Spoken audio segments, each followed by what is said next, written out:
Boxing. Beats and rhymes. No one can do it better. This is a Ring Magazine heavyweight rankings from 2022. They had Usyk as the champion. I think Tyson gave up the Ring Magazine title at the time. Got Usyk, Tyson Fury, Deontay Wilder, Anthony Joshua, Joe Joyce, Andy Ruiz, Dillian Whyte, Luis Ortiz, Joseph Parker, Philip Hrgovic, Frank Sanchez. The only two relevant names right now, in terms of current form that is Joseph Parker and Alexander Usyk. I mean, Joseph Parker lost to three people in that rankings. Anthony Joshua, Joe Joyce, and Dillian Whyte. He'll be challenging Daniel Dubois on that stacked card in February. And with the likes of Tyson Fury losing twice this year to Usyk, Wilder getting knocked out by Zhang, who wasn't ranked at this stage, Joe Joyce getting knocked out by Zhang, then got upset by Derek Chisora this year, Anthony Joshua getting knocked out by Dubois, who wasn't ranked at this stage either. It's a sign that the old guard are nearing the end of their reign. Frank Sanchez, he himself got knocked out this year. Philip Hrgovic, he got taken out this year by Daniel Dubois. Luis Ortiz, my gosh, when's the last time he's been in a relevant contest or won any kind of contest of relevance? Dillian Whyte, we saw him against the Ghanaian Tete the other month. Not looking too impressive. Tete was trial horse level. Andy Ruiz was lucky to get a draw with Jarrell Miller the other month. Joe Joyce lost to Derek Chisora. It's safe to say by the end of 2025 that these heavyweight lists are likely to look a lot different. Jarrell Miller was world ranked at one stage. He hasn't won a fight in his last two. How long can the likes of Usyk carry on? Or how long does he want to carry on? I believe while the hunger's there, it's possible that nobody could beat him. But he said he's not retiring. We'll see what the next move is. He's 38. And to me, even though he won both fights against Fury in the first fight, he looked very fatigued at the final bell. And one of his team had to assist him as he made his way out the ring. The second fight, he landed punches right up until the final bell. And actually looked fresher the second fight. So, who are the new brigade? Well, we're looking at Fabio Wardley, perhaps entering the top 10, 2025. Daniel Dubois is champion. Moses Atoma, if he carries on the same trajectory we're seeing now, he'll likely be ranked in the top 10. Regardless, I think the heavyweight division is in a good situation right now. It's more competitive than it has been since the likes of Lennox Lewis retired, and it has been so for a few years, and the Saudis have assisted that with some great heavyweight matchups recently. Dubois Joshua, Usyk Fury, Caballel Sanchez, Caballel Makhmudov, Zhang versus Parker, Wilder getting Brock up a couple of times, Wardley versus Clark, and I could go on. Looking forward to the heavyweight division 2025. Boxing. Beats and rhymes. No one can do it better. But Usyk, again, I keep making the point, and it's not to be mean-spirited. I don't think he likes big punches. I'm not going to put it down to Simon Jordan. I'm just going to put it all on Talksport. What does he want him to do? Just hang his chin out in front of a reincarnated hybrid mix of George Foreman and Ernie Shavers to prove he likes big punches? Who does really like punches who can put your lights out with one shot? It's an occupational hazard that comes with the job. You either deal with it or you don't deal with it. He's advocating for someone Usyk already beat to be the man to prove that Usyk doesn't like big punches. Daniel Dubois talking about the low blow. Listen, the low blow was no more low or no more legal than the one Anthony Joshua landed on Usyk. And he turned away looking for the referee's assistance. And he's already beat Dubois. Dubois quit against Usyk and took Usyk's charity. And I'd say the same thing if AJ beat Dubois when Usyk gave away the belt or he was stripped. People in the comment section talking about, oh, he didn't give it away, he was stripped. Really? That's your powerful argument? AJ couldn't punch, Dubois couldn't punch, Derek Chisora couldn't punch. Cruiserweight, Gassiev couldn't punch, Brady's couldn't punch, Bellew couldn't punch. These are punchers. We may not regard Tyson Fury as a puncher per se, but he can punch a little. He had a 55-pound weight advantage on Usyk. Probably the most stupid thing I've ever heard said, until he next speaks, that is. Boxing. Beats and rhymes. No one can do it better. A lot of people are saying, you know, this fight's 5 years too late, but everyone's going to watch it and everyone's going to want to watch it. Spencer Oliver is talking about Brook and Khan, 2022. Brook won by stoppage. It was definitely 6 years too late, but nevertheless, it was a great event, and I purchased the pay-per-view. Now, Flappy Mouth is talking about Joshua versus Fury, 2025, is a meaningless fight. I want to big up Travis from the Undefeated podcast for pointing out Simon was backing Brook versus Khan, but yet he's got issues with AJ versus Fury. The fact that Joshua lost to Dubois and that Tyson has now lost to Usyk means that this could be set up. Fury-Joshua. Do you want to see AJ against Fury, Simon? Honestly, not particularly. The battle of the losers, in terms of, you know, they both come off the back of defeats. They're no longer, they have the prestige they once had before. I like my boxing with jeopardy and with meaning, not with bragging rights and finances. Oh, man.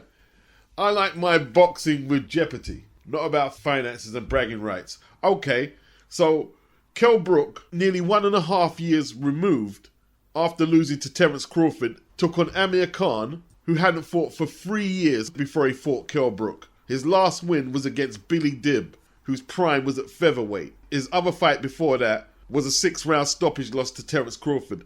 11 years removed from his prime when he last had a world title. Kell Brook, 6 years from his prime when he was last world champion. Tyson Fury was a world champion up until May this year. Anthony Joshua was a world champion up until 2021. But yet Fury and AJ is irrelevant, but Khan and Brook is the best thing ever.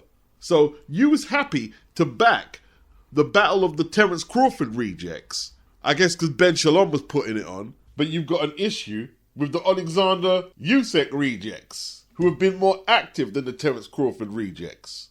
One, because the envy and rage when he sees Eddie and Frank Warren smugly promoting not the biggest fight in British domestic boxing, but possibly the biggest fight in the world. Yeah, I said it. Yeah, I did it. You know, everyone's going to be having the popcorn there ready for that first. Exactly. Listen, Pay-per-view. it was the fastest selling. You hear him ad-libbing like a fanboy. Pay-per-view, pay-per-view. But then he takes this hardline stance on AJ versus Fury. I like my boxing with jeopardy and with meaning, not with bragging rights and finances. Not with bragging rights and finances. And I bet they shut the fuck up, yeah, man. It's a fight that the public has wanted for a long time. So we've lost out on other fights over the years that we didn't get that we wanted to see. The most recent case in point, at least in the heavyweight division, was certainly Joshua and Wilder. Took forever. They finally made it. Both the guys had their fights on the same card, and then Wilder got knocked out and there went the fight. They're not 100% done yet, and they can still make a lot of money in the fight, and it's still in a fight that a lot of folks would like to see. And if you asked about Tyson Fury or Joshua individually, I don't think there's another fight out there that any boxing fan would say they would prefer. It's not quite to the point where it was when they did Amir Khan against Kell Brook, but we're down that road. Let's get it on now, and let's not wait any longer. Even Dan Raphael, and that was posted today on the Stomping Ground, referenced that this fight is nowhere near as foregone as Brook and Khan. Now, it could go down that road, but it's nowhere near there. If Dubois win in February, I want to see Usyk and Dubois again. Again, that would be fantastic. Yeah. And I want to see Tyson, Joshua. We will decide. I believe it will be announced January. What do you guys think? If they don't make it now, then the commercial value will never retain what it has previously. This is the time to make it. Joshua's never fought for the undisputed title. Obviously, they had the opportunity 2020, AJ and Fury, to fight for undisputed. Deontay Wilder went to the court and demanded that Tyson Fury granted him his contracted rematch, though it did appear that the contract period for the rematch had ran out. And there was also word that if they had wanted to terminate the contract, Team Fury, they could have done, but they didn't. Who knows? Maybe Fury would have had a better chance becoming undisputed champion against Joshua than he did against Usyk. The Senior Citizen Tour looks like it's on his last legs, but they ain't ready to come off the road yet. I think a lot of pro-Usyk media and fans might disagree at the suggestion that the Dubois rematch is a fight that Usyk has to take to maintain credibility, legacy, etc. They'll perhaps be insulted by that I'm not sure if Usyk himself will be motivated to take it again. Not necessarily saying he fears Dubois, but he's been there already. And as far as he's concerned, he's going to come out and say he won fair and square. But Turkey, he said it's a fight he wants to see. That means the money they're going to put on the table for Usyk to take that fight, money you can't refuse, basically. Usyk's man Krushak has said Usyk will not be rushing back to the gym or the ring. He's going to spend some much needed time with his family and won't resume any heavy training until April. So, who knows, he might retire. Boxing. Beats and rhymes. No one can do it better.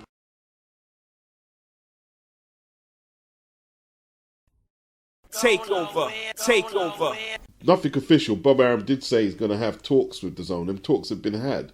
Sources are saying Top Rank were not looking to have an exclusive deal with DAZN, but the money put on the table may be the deciding factor that they go exclusive with DAZN. So DAZN, or the Dead Zone as it was known, started with Golden Boy, Matchroom. Frank Warren's on his way now, and it looks like Top Rank are on their way. The Top Rank part of the puzzle could be the final nail in the coffin, not for American boxing. No way not for American boxing, but for America being the home of boxing. The last relevant promoter in American boxing, big up Don King, but he's not performing at the same levels as he has done. He's not. Hands down, Terence Crawford is the best American fighter. Arguably number one pound for pound with INOUE or Alexander Usyk. All three of them have got deals with Turkey ALALSHIKH. All three of them. Canelo, cash cow, he's in talks with Turkey ALALSHIKH right now. It's actually the best thing for American boxing, I believe. Why? They're no longer under stress to bullshit the public why they can't make a fight. Example like Terence Crawford, Errol Spence took years for them to get together because of piracy and illegal stream issues. They're no longer under that kind of stress. They can restart making matches they like for what the fighter's market worth is valued in the US. And if they don't like what purses are being offered, they can bounce and do what they want. They can maybe try and get a deal with Turkey or go abroad and fight. There's other options. It's the best thing. I heard rumours that the PBC could go over to Pro Box, and while it would be good they find a home to broadcast their product, because people like Pro Box, they like the Pro Box format. All I can say is if the PBC can bring extra sponsorship, advertisers, then they can start raising the bar a little in terms of what fights Pro Box can broadcast.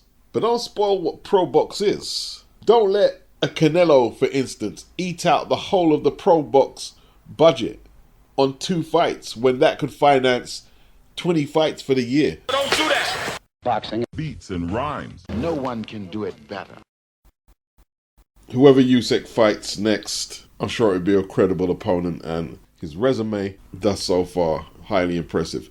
Crawford, 1 fight this year, points win against Madrimov, WBA 154-pound title. Good win, but, only 1 fight for the year. How much fights does he have left? Does he really want to fight anymore? And, they're talking about a Canelo fight, that talks have started, so that might be the only fight both of them have next year, actually. Inoue recovered from a knockdown and stopped Luis Neri defending his titles. And let's just say his opponent choices since that's happened looks a little jittery. And if Akhmadaliev is still a relevant contender in 2025, it's a fight he should take, really. Let's keep it real. So somebody asked Leonard Ellaby, what happened with Tank versus Roach? Tank said the fight is cancelled, but I see tickets are still available. Enlighten us. So I don't know if I'm coming to New York or not. Leonard Ellaby said, see you in New York.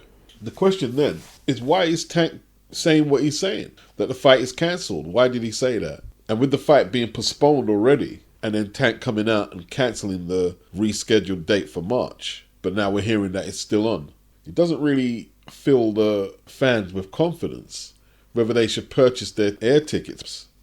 Perhaps Leonard should have broke it down a little more than just a 4-word answer. How about make a video? It take you a few minutes to make a video on your phone and post it up on Twitter, Instagram or wherever. get Tank Davis to make a video as well, because the customer service could be better. Let's just say that. And from what I'm seeing, it's not like the American fan base are really excited about this fight. So if you're going to sell it, your customer service needs to go up a notch. Can't be no arguments. Somebody call Boo Boo Andrade and tell that to get on the fucking live right now. This shit weird. We got to make our own fights at this time. ALALSHIKH. That's Jamal Charlo saying we've got to make our own fights right now. But from what I've seen that's in the public domain, Tank doesn't want to fight, and I'm not sure he's going to fight. I'm not sure if this fight happens. The fans don't want to see it.